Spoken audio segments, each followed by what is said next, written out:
మీరు చూడొచ్చు ఏదైతే మెదక్ జిల్లా మనోహరాబాద్ మండలం పరిధిలోని రామాయపల్లి మనోహరాబాద్ గ్రామానికి సంబంధించిన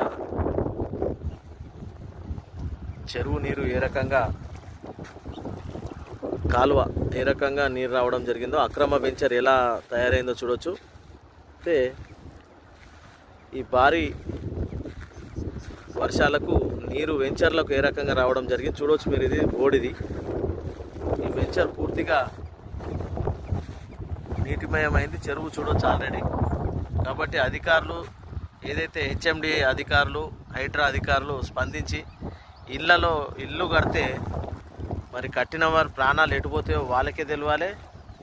మరి కట్టడాలు కూడా జరుగుతున్నాయి చూడవచ్చు మీరు. ఇలాంటి కట్టడాలు జరుగుతున్నాయి. మరి ఏమన్నా జరిగితే మరి బాధ్యులు అధికారులా మరి ఎవరా అనేది ప్రజలు ప్రశ్నిస్తున్నారు. వీటి మీద చర్యలు తీసుకోవాలంటున్నారు. మరి అక్రమాలకు పాల్పడుతూ వీళ్లకు ప్రోత్సహిస్తున్న వారిపై చర్యలు తీసుకోవాలని ప్రజా సంఘాలు మీడియాతో వాపోతున్నారు. మరి ఏమంటారో మీరే తెలపాలని చెప్పేసి కమెంట్లో తెలపండి. ఏందని అని చెప్పేసి గ్రామస్తులు అంటున్నారు. తెలపండి.